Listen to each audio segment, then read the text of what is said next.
On my 62nd birthday, he yelled at me in front of all the guests.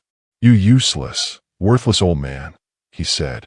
I didn't argue, but I cut off his rent, monthly payments, and credit cards. 5 days later, he showed up angry and desperate, but that was nothing compared to what I did next. Then he found out what I was really planning. Subscribe to our channel and watch until the end, because this story doesn't end the way you imagine. My name is Harold, and on that Saturday in March, all I wanted was a quiet dinner with family.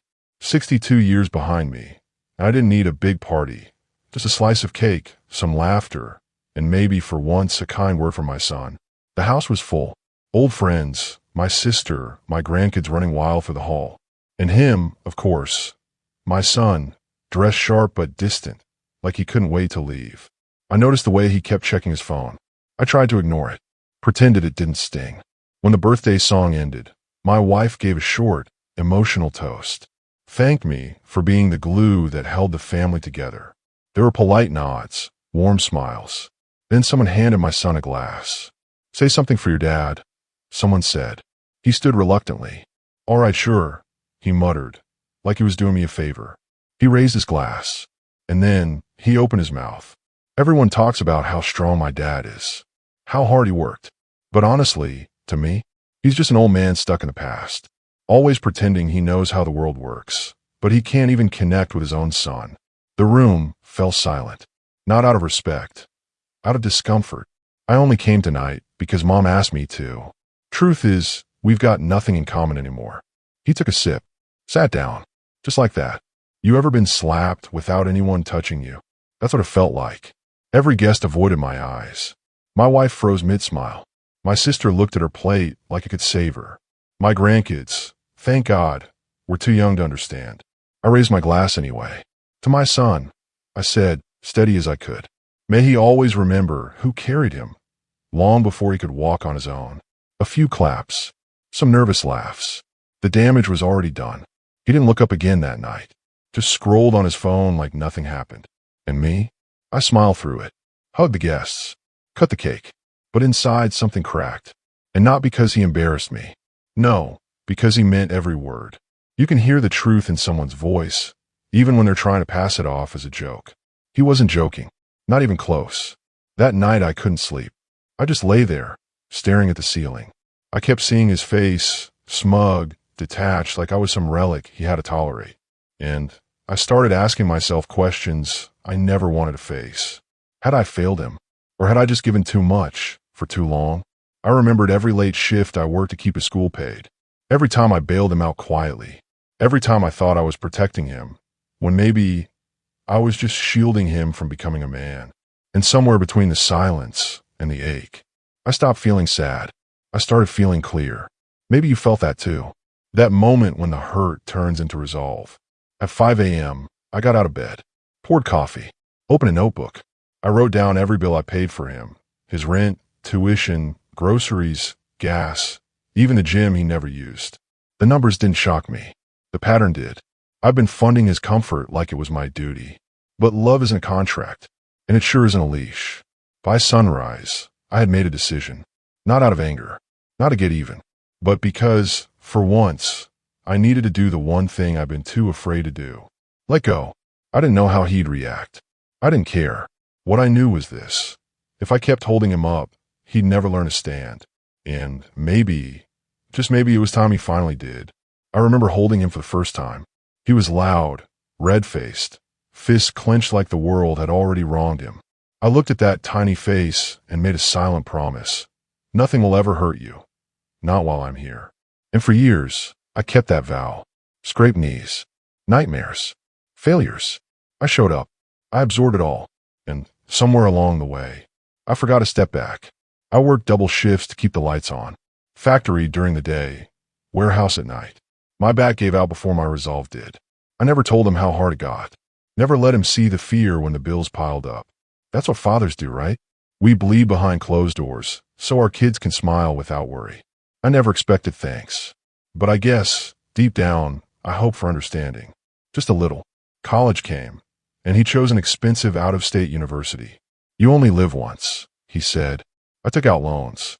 Cashed a savings bond my father left me. When his roommates threw a party that got him fined, I wired the money. Quietly. When he missed a deadline and had to retake a class, I paid the extra tuition without hesitation. Maybe you've done that too. Solved a mess, hoping it will be the last. It never is. He moved into a nicer apartment downtown. I cover the difference. Groceries? I loaded a prepaid card every Sunday. He called it the Freedom Fund. The car? Leased under my name. Insurance too. I kept every receipt like proof I was doing the right thing. But love doesn't come with invoices. And still I kept paying. His mother warned me once. Let him sweat a little, she said. Let him figure it out. I told her no. I said, let him focus on his future. The struggle can wait.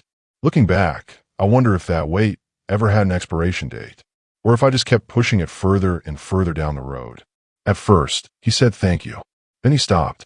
It became expected.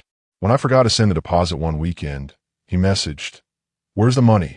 That was it. No greeting. No explanation. Just entitlement. Like he was waiting on a delivery, not a sacrifice. And I remember thinking, when did my help become his habit? He failed another semester. Went to Miami during spring break anyway. I saw the photos online. While I worked overtime, he toasted drinks in pools I paid for. I didn't say a word. Not then. I just watched. And for the first time, I felt tired. Not of giving, but of being unseen. Of being useful, but never valued. There were moments I almost said something. But birthdays came. Holidays. Girlfriends. Breakups. There was always a reason to wait. To postpone the reckoning. And so, the pattern deepened. He needed, I gave. He drifted, I reached. He spent, I covered. I kept thinking I was saving him. But I wasn't. And then came that toast. That room. That sentence. He's just an old man stuck in the past. It didn't just hurt. It made everything click. Not because it was cruel, but because it was true. Not about me. About him. He had no idea what it meant to stand on his own. I didn't get angry that night. I got honest. With myself. And that's when I knew. I had paid enough. Now, it was time for him to pay attention. Monday morning came without noise. No drama. No confrontation. Just me, black coffee in hand, staring at a notepad with a word written across the top. Enough. I sat at the kitchen table, the same one I used to pay bills on when he was a kid, back when I thought sacrifice was the same thing as love. Now, I saw it differently. Sometimes love means stopping. First, the apartment. I logged into the rental portal and canceled the auto payment. Just like that. 3 years of covering his rent. Gone with a click. No explanation. No warning. Then came the college portal. Tuition was due in 2 weeks. I withdrew the payment authorization and removed my name from the billing account. I didn't tell him. Let the system do the talking. Next, the credit card. Not his own, of course. He'd been using my secondary card. Clothes, food, takeout at 2 a.m. He treated it like oxygen. So I cut off the air. Called the company. Canceled the card. Do you want us to notify the other cardholder? The woman asked. I paused. No. He'll figure it out. He needed to. And I needed to let him. The gym membership? Canceled. Subscriptions I've been paying? Gone. The Sunday allowance that just appeared in his account every week? Cut. I didn't feel cruel. I felt light. Like I was peeling layers off an identity I didn't want anymore. Not a provider. Not a fixer. Just a man, reclaiming his boundaries. That afternoon, my wife looked at me while washing dishes. You spoke to him? She asked. No, I said. Not yet. She didn't press. Just nodded. I think she knew. Maybe she'd known for a long time. That this wasn't punishment. It was overdue freedom. For him. For me. By Friday, the text started. Hey, my rent didn't go through. Did the account get flagged? Dad? The car declined. I've got stuff pending. Can you fix it? I read each message. Then close my phone. No reply. The silence wasn't spite. It was discipline. You don't teach a man to walk by carrying him every time he trips. You let him stumble. You let him feel the ground. Saturday night, another message came. Shorter. Sharper. Seriously? You're cutting me off over one dumb comment? Grow up. That one almost got to me. But not for the reason you'd think. It wasn't the insult. It was the fact that he still didn't get it. I took a walk that night. Cool air. Quiet streets. I passed the bakery we used to visit after his soccer games. Back when he thought I could fix anything. I stopped at the window, looked in. The same old man still worked the counter. For a moment, I felt the years hit me all at once. Not with sadness, with clarity. Back home, I sat on the porch with a blanket and a fresh cup of coffee. Funny, isn't it? We spend our whole lives preparing for the moment they leave the nest. But no one tells you how to stop flying for them once they do. That night, I didn't feel like a bad father. I felt like the kind he actually needed. And soon enough, he'd feel it too. He showed up 5 days later. No call, no heads up, just the sound of tires crunching on the gravel and a knock, louder than it needed to be. I didn't look through the window. I didn't need to. You can tell when someone's not just angry, but unraveling. I opened the door and there he was. Shirt wrinkled, face tense, eyes scanning the house like it owed him something. What the hell, Dad? He snapped before even crossing the threshold. You just shut everything off? Rent, tuition, cards, without saying a word. He pushed past me like it was still his space, like the rules hadn't changed. Same house where I used to pack his lunch. Same hallway where I cleaned up after his flu. And yet, he walked through it like a stranger coming to settle a debt. He paced the living room, ranting, "You're punishing me for one bad night, for saying something out loud that you didn't like." His voice was rising, arms waving. I just stood there, hands in my pockets. "You're being petty," he said. "You've always wanted control, and now that I'm pulling away, you're yanking the leash." Control? I wasn't trying to control him. I was finally letting go. When he paused, I stepped forward. Calm, clear. "This isn't about what you said at the party," I told him. "It's about what I finally heard, after years of ignoring what's been in front of me." He blinked. "Didn't expect that. You said I was useless," I continued. "So, I figured I'd stop being useful. Just giving you what you wanted, right?" His jaw tightened. "You don't get it." "I do," I said. "More than you think. And that's why I stopped." He looked around, as if searching for backup. There wasn't any. Just him and me, and the echo of a childhood he never had to earn. He dropped on a couch, elbows on his knees. "So what? I'm supposed to just figure it out now? Sink or swim?" I nodded. "Pretty much." He scoffed. "That's cold." "No," I said softly. "That's love. The kind that doesn't clean up every mess for you. The kind that lets you fall, so you know how to stand. You ever watch someone's pride start a crack in real time? It doesn't explode. It just softens. Quietly. Like the way a storm ends. Not with thunder, but with stillness." He didn't argue anymore. He just sat there, staring at the floor. I sat across from him. Not as a lecture, just to be present. "You want to hate me for this," I said. "That's fine. I can take it. But deep down, you know I've carried you too long. And, at some point, you stopped learning how to carry yourself." He didn't reply, but his silence wasn't defensive. It was something else. Maybe the beginning of understanding. When he stood to leave, he didn't slam the door, just pulled it quietly behind him. Before it closed, I added one last thing. "When you're ready to talk, not as a son demanding, but as a man owning his life, you know where to find me." He paused, just for a second, didn't turn around, but something in his shoulders shifted, and for the first time in years, I felt like I'd finally said what needed saying. No yelling, no begging, just the truth, standing on its own. The silence after he left wasn't angry. It was heavy, like the air after a storm, calm, but full of everything it had just washed away. He didn't text, didn't call. I didn't reach out either. Not out of pride, out of necessity. Some lessons don't land when you chase. They only take root in silence. My wife peeked at his social media. I didn't ask her to, but I let her tell me. "He's working part-time now, sharing a place with 2 other guys," she said. I nodded. "He looks thinner." I nodded again. She waited for me to say something else. I didn't. I wasn't celebrating his struggle, but I wasn't saving him from it either. He was learning what rent feels like when the due date stares you in the face. What dinner tastes like when it's instant noodles for the 3rd night in a row. What walking feels like when Uber isn't an option. I'd known all that by 20. I figured it was his turn now. Pain doesn't just teach, it rewrites us. And sometimes, that's the only way we actually listen. His friends faded too. The ones who came around when I was footing the bill, they vanished. Silence reveals more than words ever will. You learn who's loyal when you have nothing to offer. I wondered if he was starting to feel that slow unraveling of comfort. The noise fading, the world shrinking. It hurts, doesn't it? But maybe that's where truth starts. There were nights I sat on the porch, coffee in hand, and thought about the boy he used to be. Not with regret, just reflection.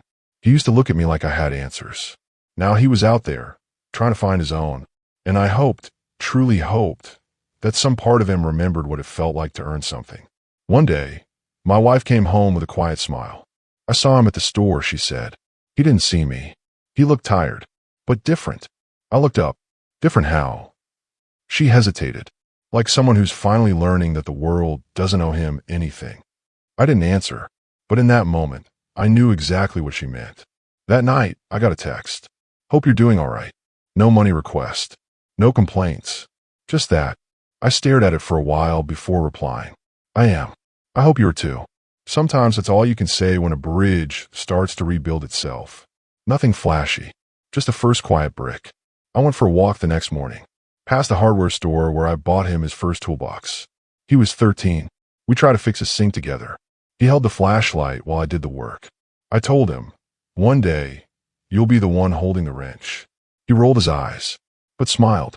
I think some part of him believed me. That night, I pulled the toolbox from the garage shelf. His initials were still carved into the side. Uneven, scratched too hard with a pocket knife. I sat on the workbench, not as a message, not as bait, just a reminder that the tools were always here. He just had to want to use them. It was a Tuesday night when a message came, just past midnight. I was half asleep when the phone buzzed on my nightstand. I thought it was spam or another bank alert, but it was from him. Just 6 words. Dad, can we talk? I'm sorry. I sat up. Read it again. Those 6 words weighed more than every argument we'd ever had. They didn't come from arrogance. They came from collapse. It wasn't a son lashing out. It was a man breaking open. And maybe you felt that too. The kind of apology that doesn't shout. It just surrenders. I didn't answer right away. Not to be cold, but because I knew if this was real, it had to come from him. Not from a guilt trip. Not from father eager to patch things up. I waited until morning. Then I replied, I'm here. Always have been. And for the first time, I'm in it without expecting anything in return. 3 days passed before the knock came. Softer this time. I opened the door, and there he stood, with a paper bag and eyes that looked older than they had any right to be. Brought coffee, he said.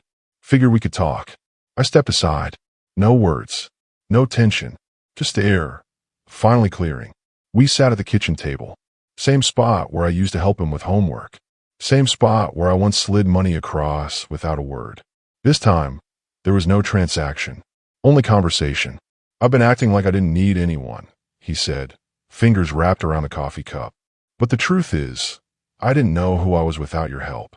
And I hated that. I didn't interrupt. Just let him speak. Because sometimes what a man needs most is to hear himself say the truth out loud. He kept going. I thought standing on my own would feel strong. But all it did was show me how much I never learned. I blamed you, but I was really angry at me. He looked up, eyes heavy. You didn't fail me. I just never tried. I leaned in. You know what the hardest part of being a father is? He shook his head. It's knowing when to stop saving and start letting go. Not because you want them to fall, but because that's how they learn to rise. He didn't say anything back, but his shoulders dropped like a weight was finally set down. He pulled a folded paper from his jacket. A pay stub. Got a job at a warehouse. Moving furniture. It's not much, but it's mine. He pushed it across the table. I glanced at it. The numbers didn't matter. The ownership did. You hold on to that, I said. Put it somewhere you'll see it when you doubt yourself. That afternoon, we didn't talk much. Just sat on the porch in silence. He told me about a leaky faucet he fixed on his own. How the apartment's heat barely worked. But he was managing. Every word felt earned. Not rehearsed. Not forced. Just real. Before he left, he paused at the door. I don't know if I'll get this all right, he said. You won't, I answered. But you're already ahead of where you were. He smiled. A tired, grateful kind of smile. Then he added, thanks for not rescuing me. And that hit harder than any insult ever could. As I stood at the window, watching him walk to his car, I didn't feel triumphant. I felt quiet, hopeful, like maybe, for the first time, he wasn't walking away from me, but toward the man he was meant to become. He started showing up on Sundays. No warning. No, hey, I'm coming by. Just a knock at the door, a bag of takeout, or a couple coffees in his hand. Always something small. Never an ask. And I didn't need a reason. We didn't talk about what had happened. Not at first. We just sat, like two people relearning how to share space. Sometimes he talked. Sometimes he didn't. One Sunday, we sat on the porch watching the neighbor's kid ride up and down the street on a scooter. "I used to be that fearless," he said quietly. "You still can be," I replied. "Fear doesn't leave us. It just wears a different face when we're older." He didn't answer, but I could feel something shift. That's how healing happens. Not with fireworks, with stillness. He told me about the job. Said he liked building things. Said using his hands helped clear his mind. "I don't dread waking up," he said once, almost like it surprised him. "I've got calluses now. Real ones." I smiled. "You know, your grandfather was a carpenter." He turned to me, eyes wide. "Why didn't I know that?" I shrugged. "Maybe you weren't ready to hear it." There were no grand confessions, no emotional meltdowns, just quiet routines, fixing a loose hinge, helping clean the gutters. One Sunday, he brought a small wooden box. "Made it work," he said. "It's not perfect, but figured you could use it for tools or something." Inside was a folded note. "Thanks for letting me fall, and for not leaving me there." I didn't say a word, just closed the box and placed it on the shelf. That's the thing about some words. They don't need responses. They just need to be held. My wife noticed it too. "He looks lighter," she said one evening. "Like he's standing on his own weight now." I nodded. "He is." She smiled. "And you're finally letting him." I didn't answer, but she was right. For the first time in a long time, I wasn't holding my breath for him. I was just holding space. We didn't always talk about deep things.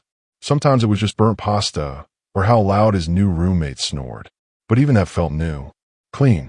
Like we weren't performing anymore. We were just showing up. Isn't that what we all really want? Not perfect moments. Just presence. Before leaving one afternoon, he helped carry in the groceries.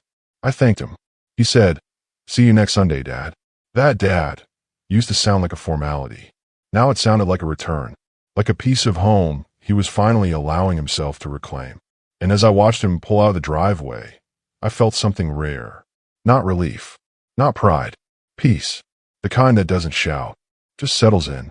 He showed up early that Sunday. Arms full, blueprints, wood, a bag of nails. "Thought maybe we could build a table," he said. "Like from scratch." I raised an eyebrow. "A table?" He nodded. "I want to make something real. Something that lasts." And just like that, we found ourselves in the garage again. Sawdust in the air, old tools humming back to life. We didn't talk much as we worked. Just measured, sanded, drilled. But there was something sacred about that silence. A rhythm between our movements. The way he followed my lead without needing to be told. The way I watched him find his own flow. It wasn't just a project. It was a bridge. A language we forgot we knew.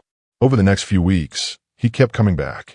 Sometimes to build, sometimes just to sit. He talked more, laughed more, told me about a girl he was seeing. "She makes me want to be better," he said. "Not for her, but for me." "That's how you know it's real," I told him. "When better starts on the inside." He started reading finance blogs. Asked about budgeting. Showed me how he was saving up, even if it was slow. "I want out of the cycle," he said. "I'm tired of scraping by." I didn't give him advice. Just listened. Because for once, he wasn't asking for rescue. He was building a lifeboat on his own. One afternoon, he cooked dinner for us. Burned the first batch of pasta. Laughed. "Tried again. I figured you and Mom deserve a night off," he said. That night, we sat at the table he was still building. Tools off to the side. Plates on top of unfinished wood. It was beautiful in its imperfection, just like us. After dinner, he pulled out a folder. Inside, pay stubs, a savings plan, and an application to a technical course. "I'm not quitting school," he said. "Just shifting gears. I want to build furniture. Real stuff. Things people keep." He paused. "Like we're doing now." I looked through the papers. Every dollar earned. Every step his. And I felt something I hadn't felt in years. Relief. "You know," I told him, "for a while, I thought I failed you by not teaching you sooner." He looked up. "You didn't fail me," he said. "You just loved me too much to let me fall." I smiled. "Maybe. But falling's not the end. It's just gravity teaching us to get back up." He nodded slowly. "I get that now." Later that night, I went back to the garage and ran my hand along the table we were building. It had uneven edges, a few rough spots, but it was solid, honest. It would hold, and so would we. Not because everything was perfect, but because we finally stopped pretending it had to be. He came by 2 days later, just to drop something off for his mom. Said he was tired but doing okay. Before leaving, he glanced at the table and smiled. You think it'll last? He asked. I looked at the table, then at him. It already is. The words he used that night, useless old man, stuck with me longer than I wanted to admit. I carried them like a splinter, not because they were true, but because they came from someone I spent my life carrying. And maybe that's what hurt most. Not the insult itself, but the weight of knowing I had helped him forget my worth. Months had passed. The sting was gone. What remained was something quieter, clarity. He wasn't that boy anymore, and I wasn't that version of his father either. We had both changed, slowly, quietly, like seasons you don't notice shifting until the leaves are already on the ground. He came by that Sunday with a new energy. Let's finish the bench, he said, hauling in the final planks for the porch. We worked like we always had lately, shoulder to shoulder, in sync. No instructions needed, just shared space. The kind of silence that holds more than any conversation ever could. As we sanded the edges, he looked over at me. I've been thinking about what I said about you being useless. I didn't respond, just kept sanding. It wasn't just wrong, he continued. It was cruel. You weren't useless. You were invisible. Because I didn't want to see the things that held me up. His voice cracked a little. Mine stayed still, but inside I felt something lift. I let it happen too, I said. I kept giving and giving, thinking love meant shielding you from everything. But all I did was keep you from building your own spine. He nodded. Well, how about one now? Still shaky, but it's mine.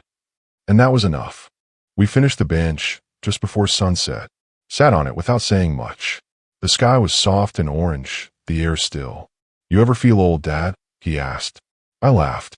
Every time I stand up too fast. He smiled, but not useless. I looked out of the street. Not anymore. Then I added, truth is, I never was.